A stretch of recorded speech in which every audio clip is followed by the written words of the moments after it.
जय साई राम। जय गुरु देवदत्ता। गुरुर् ब्रह्मा गुरुर्विष्णु गुरुर्देवो महेश्वरः। गुरु साक्षात् परब्रह्म तस्मै श्री गुरुवे नमः। अक्कलकोट श्री स्वामी समर्थ लीलामृतम अध्यायम 22 கிருஷ்ணம்பட் வீட்டு மலட்டு பசு. ஸ்ரீ சுவாமி சமர்த்தர் மங்கள்வேடா வந்து அப்போது சிறிது காலம்தான் ஆகியிருந்தது. வேதம் மற்றும் சாஸ்திரங்களில் கை தேர்ந்தவரான கிருஷ்ணம்பட் என்கின்ற பிராமணர் ஸ்ரீ சுவாமி சமர்த்தரை தரிசனம் செய்வதற்காக வந்தார். அப்போது ஸ்ரீ சுவாமி ஸ்ரீ தாமாஜி கோவிலில் அமர்ந்து கொண்டிருந்தார். அவரை அங்கு கண்டவுடன் கிருஷ்ணம்பட் ஸ்ரீ சுவாமிகளின் பாத கமலத்தில் விழுந்து நமஸ்கரித்தார். கிருஷ்ணம்பட் ஸ்ரீ சுவாமிகளிடம், சுவாமி, நீங்கள் எங்கிருந்து வந்திருக்கிறீர்கள் என்பது எனக்கு தெரியாது. இப்போது இரவு நெருங்கிக் கொண்டிருக்கிறது. நாளை நீங்கள் என் வீட்டிற்கு வந்து எங்கள் வீட்டை புனிதமாக்க வேண்டும் என்று கேட்டுக்கொண்டார். கிருஷ்ணம்பட்டின் உண்மையான பக்தியில் அகமகிழ்ந்த ஸ்ரீ சுவாமிகள் அவருடைய வீட்டுக்கு வருவதாக கூறினார். கூறியது போலவே ஸ்ரீ சுவாமி சமர்த்தர் அடுத்த நாள் அவர் வீட்டுக்கு சென்றார். ஸ்ரீ சுவாமிகளை ஒரு இடத்தில் அமரச் சொல்லிவிட்டு தன் மனைவியை அவருக்கு ஏதாவது உணவு சமைக்குமாறு கூறினார்.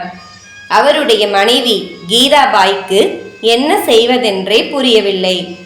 அடுக்கலையில் அரிசி துளியும் இல்லை. அதை புரிந்து கொண்ட ஸ்ரீ சுவாமிகள், எனக்கு தஸ்மி ரொட்டி என்றால் மிகவும் பிடிக்கும் என்று கூறினார். வீட்டில் இருந்த பொருட்களை வைத்து ரொட்டி தயார் செய்வதற்கு ஆயத்தம் ஆனாள்.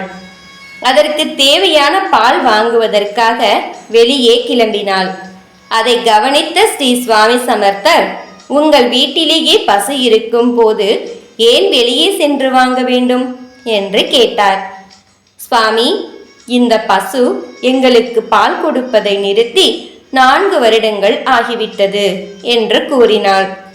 அப்படியா, பாத்திரம் கொண்டு வந்து பால் கறந்து பார் என்று கூறிவிட்டு ஸ்ரீ சுவாமி அந்த பசுவிடம் சென்று, காயத்ரி கோமாதா, இந்த பிராமணன் மிகவும் ஏழ்மையானவர்.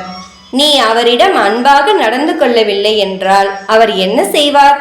அவர் குடும்பத்தை காப்பாற்ற வேண்டாமா என்று கூறி அதனை தடவி கொடுத்தார். கீதாபாய் அந்த பசுவிடம் பால் கறக்க துவங்கியவுடன் அருவி போல் பால் கொட்டியது. பிராமண தம்பதி சந்தோஷத்தில் திக்குமுக்காடி நின்றனர்.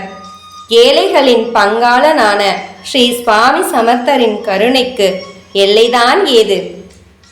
கீதாபாய் சமைத்து கொடுத்த ரொட்டியை வயிறார உண்ட பின் அவர்களை ஆசீர்வதித்து அவர்களின் ஏழ்மையை முழுவதுமாக நீக்கிவிட்டு விடை பெற்று சென்றார். ஜெய ஜெய ஸ்ரீ சுவாமி சமர்த். ஜெய் சாய்ராம். ஜெய் குரு தேவதத்தா. அனந்த கோடி பிரம்மாண்ட நாயக ராஜாதிராஜ யோகிராஜ परब्रह्म श्री स्वामी समर्थ महाराज की जय।